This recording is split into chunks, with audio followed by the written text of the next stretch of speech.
Ooh, ah, you like this shirt? I like it too. Guess how much I paid for it? $60? $70? $100?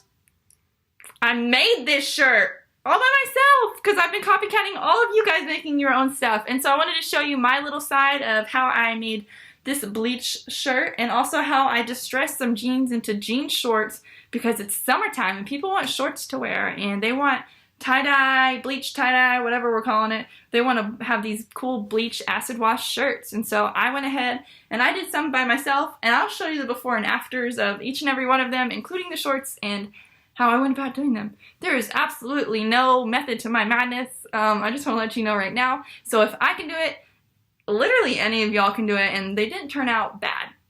They turned out really cute in my opinion, but it could just be because it's my own doing, so I probably think they look good, and you guys are probably like, nah, but check it out.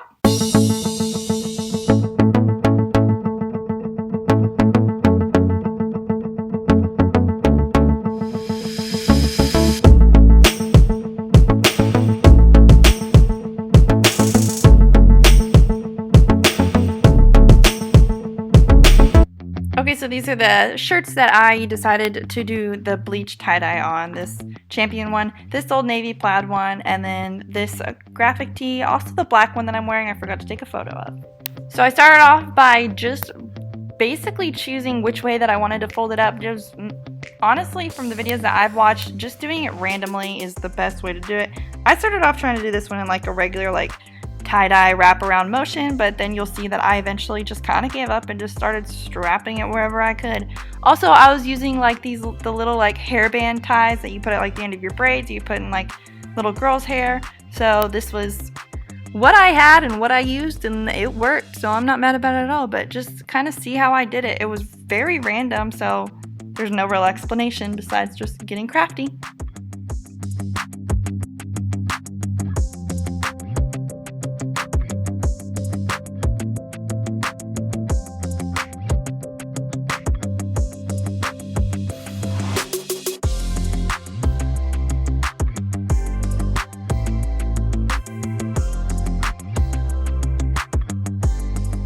Next, I found a bucket that I could put these in, number one, so that my dogs wouldn't be able to get to it whenever it was sitting outside raised above their head, but also in order to keep them all rounded up and not get on the grass. I just used a simple water bottle in order to create like a funneling kind of technique instead of having to go out to like find something. So I just poked a hole in the top of the water bottle, half bleach, half water, threw the items in there and started throwing bleach on them.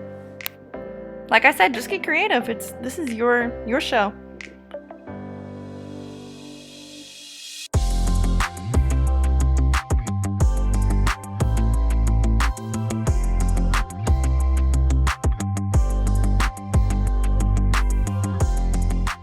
So I took the bleach out of the bottom and poured it down my sink so that these shirts wouldn't be sitting in like bleach puddles, because that would kind of ruin the whole effect of like the tie-dye bleach. And then I put them back in to sit in there for like 2 or 3 hours. And while those were bleaching, getting all soaked up and drying nice and well, I went ahead and renovated these jeans into jean shorts. So first of all, of course, you're going to cut off the bottom to the length that you want them at. I didn't feel like that was cinematic enough to take a video of, but here I am showing you anyways. And next you have to try and figure out how this works and how to cut a hole, how to get them all rigid, and I tried everything. I thought the scissors would do it. I read something about a razor being able to stress you, but anyways, I tried it all. Just check it out.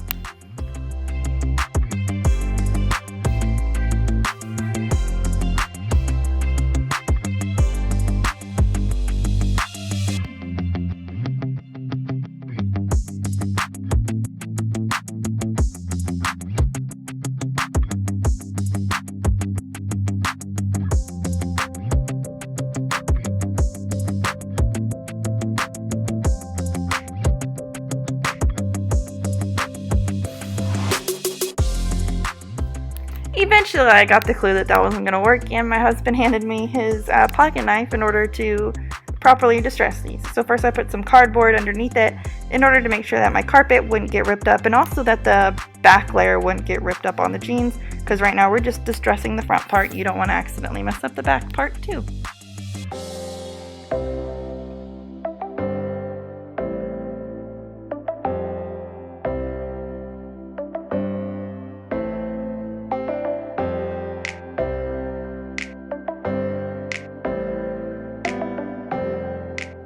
Next, we're taking the actual pocket knife and we're using it to cut strips in the places that you want the distressing to be apparent, no matter how big or how small you want them. This is completely up to you. And also it's kind of a test and trial run to figure out how things end up looking with like several small ones or several large separated ones, and just check out what I did and I'll definitely show you pictures at the end.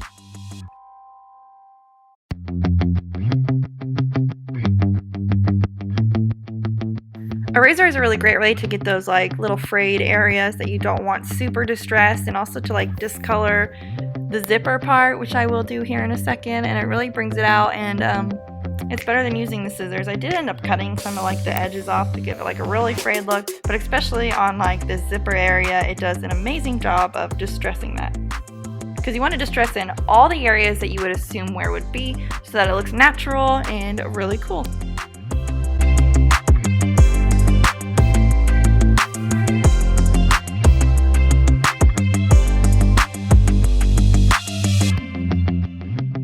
And then of course, when you're done with the front, go ahead and flip it over and make sure to do the back side.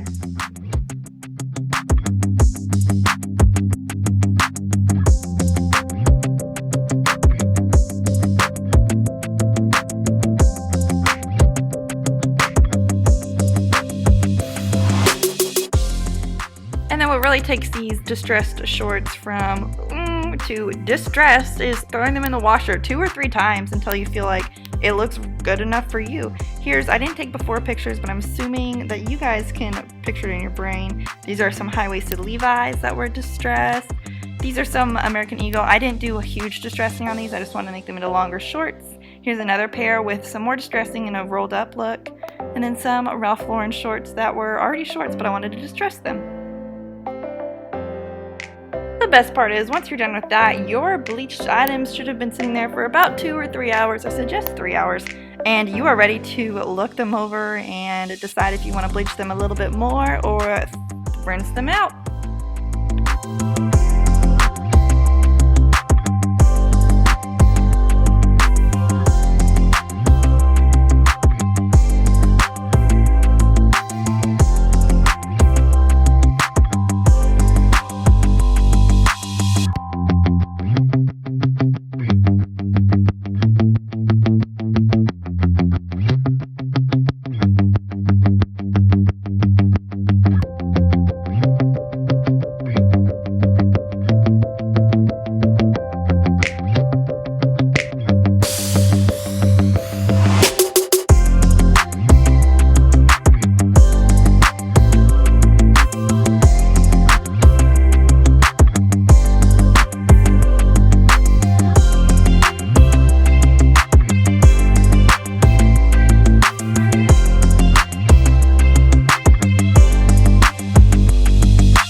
what happened was there's two shirts that I wanted to put some more bleach on. It was this one, which completely missed the front, and that gray champion shirt, that was the very first one. There's basically no bleach on the back side, so I decided to fold this up in a way that would favor the front side, and I just threw a little bit more bleach on it. So here they both are the second time after a second round of bleaching.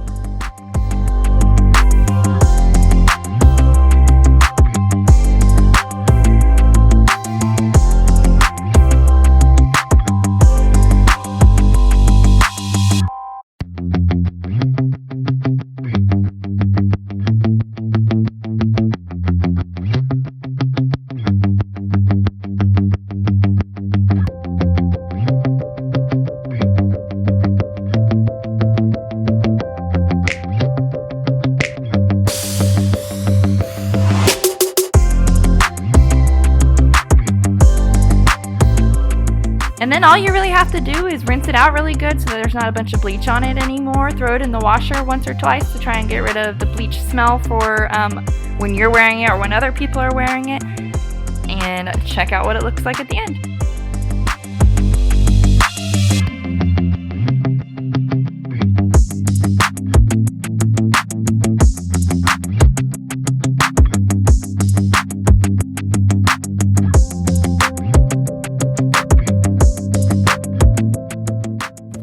Here are the finished results, all of them bleached front and back, hopefully to give you guys a good little example of what they came out like. Super exciting project, and this is what they look like.